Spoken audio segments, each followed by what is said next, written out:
Do you find that when you first meet somebody, your mind goes racing off into the future and it's already created this incredible scenario about what could happen? I'm going to read a note today, and this comes from Robert. And Robert talks about what I refer to as the dream. The dream is the story that we create. It is what I believe allows us to take that leap and fall for someone, to catch feelings. So Robert, thank you for your question, and here it goes.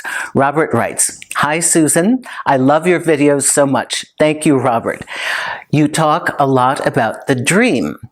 When I've been on a small handful of dates with someone new, I often find myself falling into the dream, creating this idealized version of him in my head and imagining our future together when I barely know him and barely know if I truly like him. How do I not fall into the dream too soon? Robert, I love this question. Thank you so much, because I think it applies to so many of us when we see somebody we like and we think, oh, good, now this is where I can activate this. Okay, first thing that you did that's absolutely great, you've recognized your default. You immediately transpose the dream onto an individual. So that's one. You recognize the pattern, right?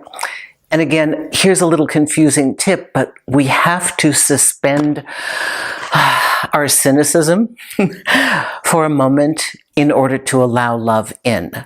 So we do get induced and seduced into falling for somebody because the dream gets activated, okay? That's part of the process. But if it's overtaking our rational mind and causing us heartbreak, this is where we need to apply our thinking and change how we're doing this. So now what I'd like you to do instead is, instead of superimposing the dream onto this new person who's agreeable and in front of you, I want you to sit back. You already know your dream. It's going to be the same dream. It'll have different variables with different people. Maybe some people travel more. Other people have a different career. You start to see how you can work this into your life. But it's basically going to be a repetitive dream where they're your partner and you run off into a magical sunset and you get all the happiness and belonging and sense of somebody being there for you. But I want you to now know the dream will be activated. You have a great faculty for doing that. So now what we want you to do is to sit back and observe.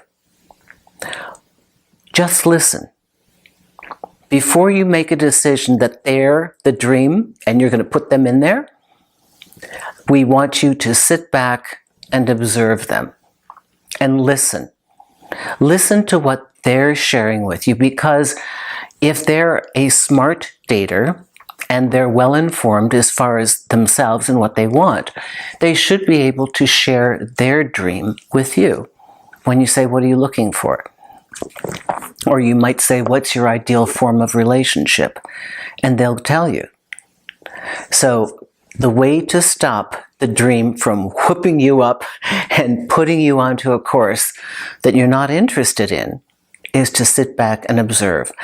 All of us know the problems with too fast, too soon. We do take this story in our mind and find an agreeable looking person with enough of the qualities that we think we want, at least superficially. We imagine they're there, and this allows us to go loping off into the happy future. So the dream, though necessary, needs to be tempered by, do they want what I want? Do they seem grounded? Are they healthy for me? Do I feel this person would be good to me and good for me? So many times when we first meet somebody, part of the dream is that we just want love so badly. We are so tired of online dating. We are so tired of just starting off with our dreams and then having them dashed. And we just get so tired. We're just like, okay, fine, I'm going to pick you. This is what we're going to do. And in order to be happy, we really have to trust ourselves a little bit more and be in more of a receptive and observational quality, not judgmental, but observational.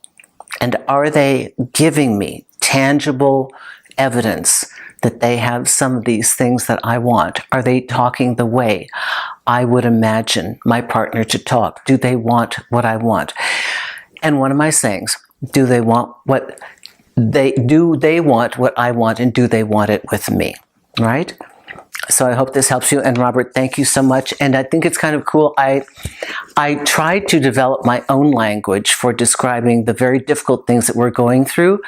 And if they seem to fit these terms, I hope they help you, because it is a dream. It is as though we walk into this magical space. And for those of you who have experienced heartbreak by the person not showing up as you'd wanted in the dream, I urge you, keep the dream, replace the person. The dream is yours. You will find your match. Susan Winter for susanwinter.net. If you'd like to work with me, check out the consultation page. I also have books for you to read, and The Susan Winter Show is on Spotify, iHeartRadio, Amazon Prime. It's just about everywhere. Thank you, everyone. Bye-bye now.